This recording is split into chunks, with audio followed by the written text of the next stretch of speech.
Thank you, Bridget. Thank you to the organizers, Rob and Gilles. I'm excited to be affiliated or participating in this groundbreaking event for St. Albert TEDx. TED brought to Northern Alberta is very cool. And I think so is my topic, waste. Crap is cool too. And as the first speaker today, I think from that level or from that topic, it's all up from here. I hope to convince everyone who is investing their morning and the rest of their day here at the Arden Theatre in Northern Alberta being a home of the third largest oil deposits in the world after Saudi and Venezuela, to convince each of you that you can do something very easy and very impactful to leave the world a better place. And I'm not talking necessarily about joining the Tea Party movement or the Occupy protests for the 99%.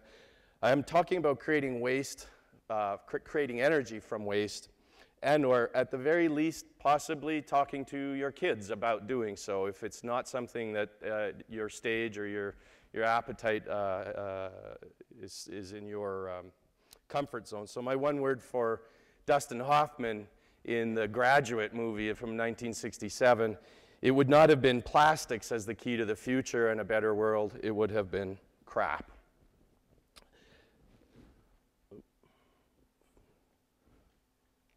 There we go.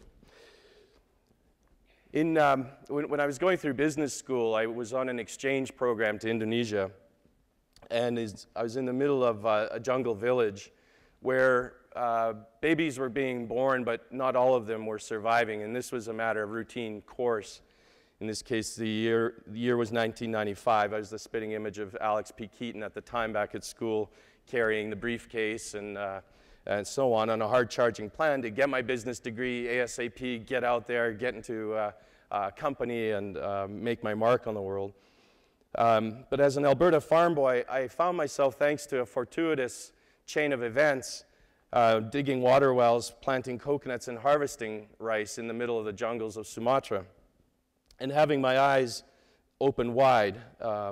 There were water wells dug by well-meaning non-government organizations and global charities in the vicinity, but they were filled with garbage.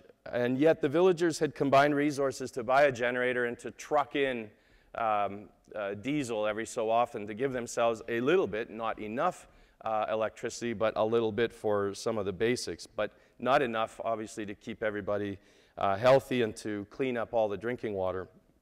It's mid-morning now, so none of you look sleepy, and St. Albert is a world-renowned city when it comes to being aware of what's going on around you in the environment and with regard to sustainability. But maybe I can open your eyes just a tiny bit wider on a subject near and dear to my heart and an easy way to leave the world a better place. The answer lies in making use of something that we're all responsible for, which is all around us and which most of us tend to want to or like to ignore.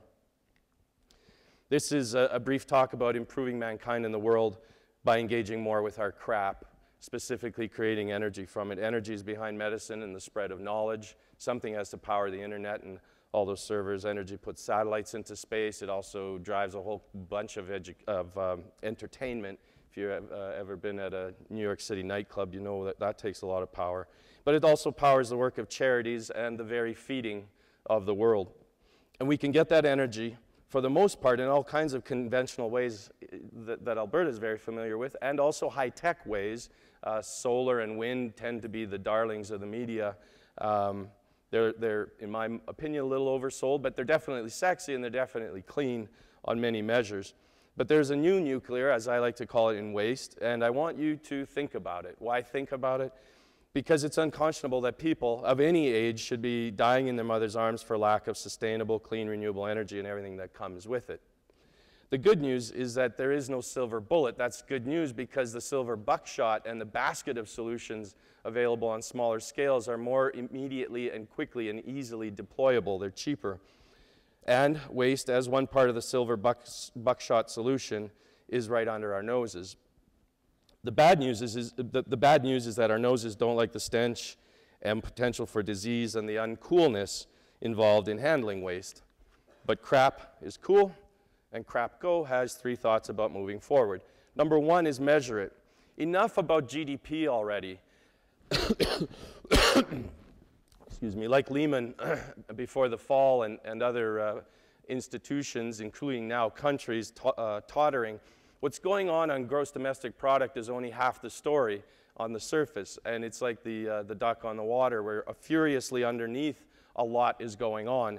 The other half of the story is in gross domestic waste. That's not my idea or concept. I think I first heard it when Preston Manning was talking about the topic at a function for the board of directors of the Canadian Institute for Advanced Research, where I was a board member. That institute is now headed by a former governor of the Bank of Canada, David Dodge, as the chairman.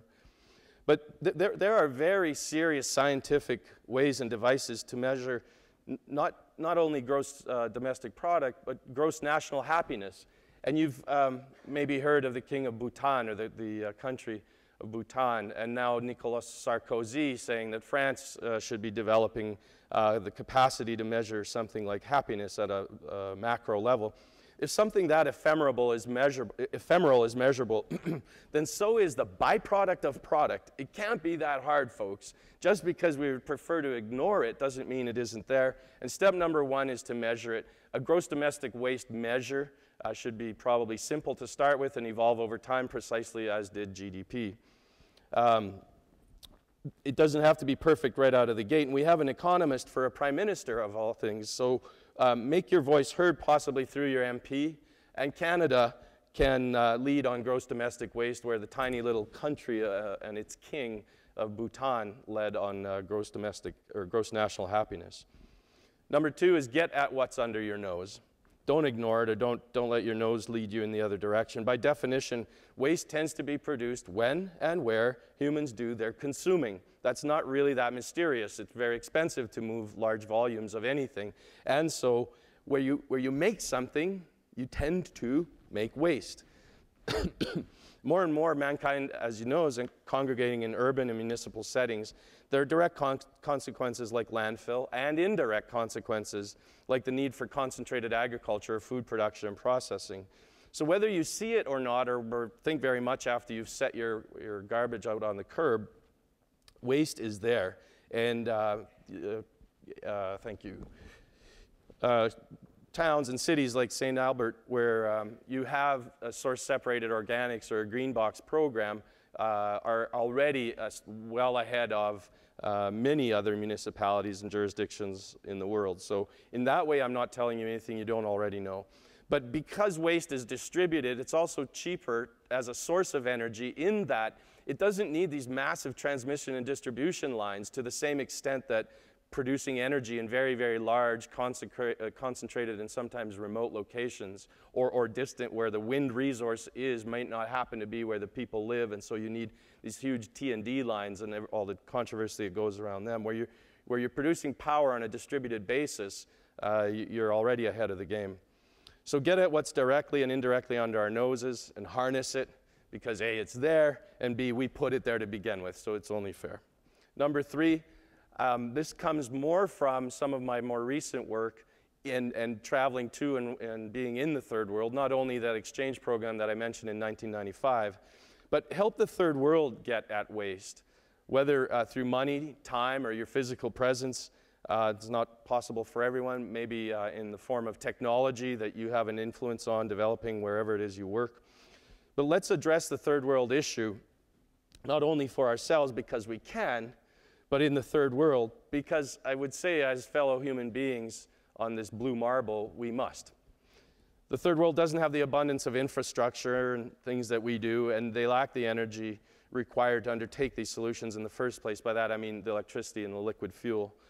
And often they lack these things at the cost, devastating cost to human health and life. There are ways to be both business-oriented, which is its own kind of sustainability. Everyone knows that an unprofitable business doesn't live to do what it does another year or sometimes another week or month. So being business-oriented isn't a dirty word. It's its own form of sustainability.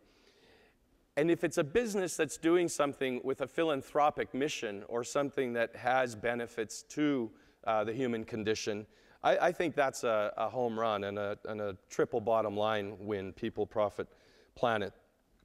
If you don't engage with garbage on a profound and physical level measured in hundreds or thousands of tons a day, then you might coach your kids to look into it as something with a long lead time. Just the same way that parents were talking to their children 20, 30, 40 years ago about the possibility of either, well, plastics in the movie, but computers, say, a little bit more recently, and comp sci and so on. The waste to energy space, I would suggest, is a noble pursuit. And in many, many cases, it's a very, very high-tech pursuit. It's very absolutely a knowledge-driven enterprise. And it drives enormous net benefits to society, considering the total life cycle of all things. So you would be talking to your children, as I do to mine, not about cradle to grave, and that's more a gross domestic product kind of philosophy, but cradle to cradle, and closing the loop and understanding that there are byproducts to every product, and you need to be considering all of them. The point is that this is a long-term issue, and our short-term voice, the one in our heads, often prevails. But kids do respond, and they do internalize new paradigms at their core. And some of them even gravitate to the icky stuff, so there's a bonus. A little story quickly on my children. When they're little, as they were growing up, we'd be walking through a parking lot and I'd see, say, garbage, and go over and pick it up, put it in a proper receptacle, and I would indicate to them that that's what a good citizen does. And then so now I have this little 5-year-old and 8-year-old tyrants, not tyrants exactly, but when they see garbage rolling around in the street or something, they go, oh, there must be a bad citizen around here somewhere. Waste didn't all disappear this year. So here, 25 years later, after that exchange program in Indonesia that I talked to you about, just this last summer, far from the jungles of Indonesia, I witnessed another helpless mother with her dying baby. But this is the part that makes me angry and why I get up in the morning to fight the good fight. This time I was bearing witness to abject human suffering due to a lack of electricity, not in the middle of nowhere, but right in the middle of a massive urban center, population well over 15 million in the third world. Mother and child were slumped together on the front steps of a hospital. The hospital, they weren't going in, not because they didn't have the energy to do so. The hospital was bolted shut. Why? Because of the lack of energy and electricity in that place at that time, it could not be operated safely. The punchline, you look 180 degrees away, and there was waste everywhere. You didn't even have to turn 180 degrees. You could, just look over. So the issue I'm talking about here is waste to energy, and the reason is that it's not yet 100% solved after thousands of years of blissful human progress. We're all focused on the product, gross domestic product, as I mentioned. And the wastage of waste, if you will, is leading to unnecessary energy shortages and human suffering. And it's not confined to the jungles of Indonesia 25 years ago. So my message in this presentation is that leaving the world a better place is easily something that each of you can have an influence on and take an action item toward, whether it's one or all three of the ideas I've mentioned. In reference to a meeting I held with GE, Global 5 or Global 10 company in the Middle East in this case, we were talking about waste and waste to energy, and in GE's way of thinking, in this representative's voice, it was, wow, this solves two world-scale problems at once, and they're involved in different of these initiatives, and as well as clean water and other things in the third world. But the 3 points that I've made are you measure it, and we have to measure CRAP, GDW. We have to put CRAP to work locally. That's linked to ourselves and our food production, so it's only fair. I would suggest it's only right. So for starters, it's easy, and you can get some early wins with very ancient technology. Biogas, you have digesters numbered in the tens of thousands in India and China. We can modernize that or do it at larger and industrial scales, or you can do what you can in your own backyard. And then we have to do our part, number 3, to harness CRAP in the third world. And whether that or not that's you, and it's up to you, obviously, what you teach or encourage your kids to do. But I would say if it's not you, then maybe you can guide your kids to maybe a business that's in something having to do with sustainability or waste to energy. CRAP is cool. It can make the world a better place. And I assure you that I would still think so, even if my last name was not Chrapko. Thank you.